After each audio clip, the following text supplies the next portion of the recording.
привет! Я Лиза Паночка, и сегодня я рада представить вам новый сегмент, который с сегодняшнего дня будет на моем канале. Он называется «Кино-сундук», где я пошла ко мне вчера, после того, как мы сходили вместе с сестрой на семейный, просто отличный детский мультик, который называется «Кот Гром и заколдованный дом». И сейчас мы посмотрим трейлер. На одной улице стоит один старый дом, в котором живет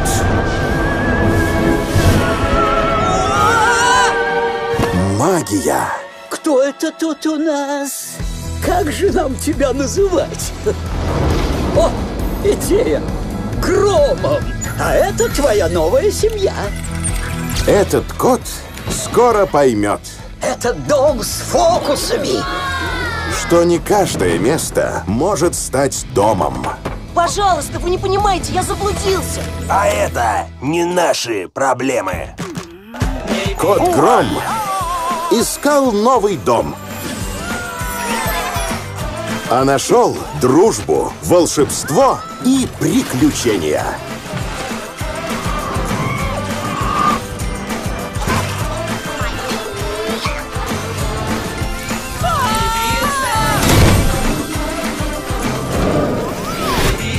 Кот Гром и заколдованный дом. Скоро в кино в волшебном 3D. Расскажу вам коротко о сюжете. Сюжет такой.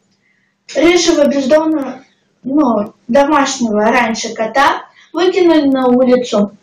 И он же был домашний, он не знал, как прижиться на улице, какие там правила, традиции. Он познакомился с небольшой собачкой Чихуахуа, и она привела его к дому старого фокусника, в котором было очень много разных волшебных вещиц, а также там жили его игрушки, например, что-то в виде слоника, как мы видели в трейлере, который пускает пузыри. Также там жили белая мышка и белый кролик. Белую мышку звали Мэгги, а белого кролика звали Джек. И сначала они не дружелюбно относились к коту, а затем, когда старый фокусник нашел его, он его приютил. Ну а что будет дальше, вы узнаете в самом мультфильме. Скажу честно, мультфильм мне очень понравился. Озвучка там суперская. Я смотрела еще трейлер с озвучкой, да, и увидела, что те, кто озвучивал, очень похожи на персонажей. Поэтому это тоже приветствуется. Мультфильм мне понравился.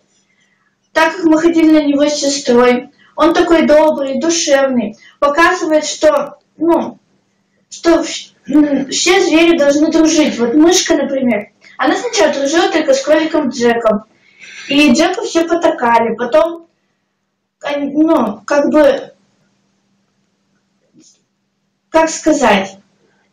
Джеку все перестали подчиняться и стали действовать по правилам кота Грома.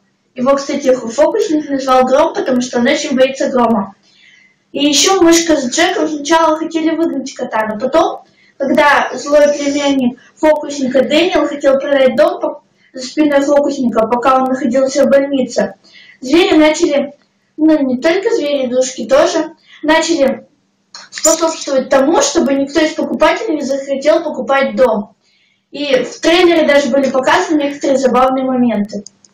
Если оценивать этот мультик по шкале от 1 до 10, то я оценю его 10 из 10, потому что он такой детский, но в то же время он подходит и для тех, кто немножко постарше. Вот мне, например, завтра уже исполнится 13 лет, и мне до сих пор, я люблю очень смотреть мультики, этот мультик мне тоже понравился.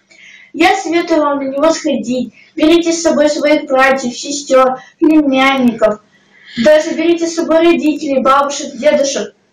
Потому что, я уверена, вы не останетесь равнодушными к этому замечательному мультфильму. Спонсор конкурса – винтажное кафе-квартира «Чай Иковский».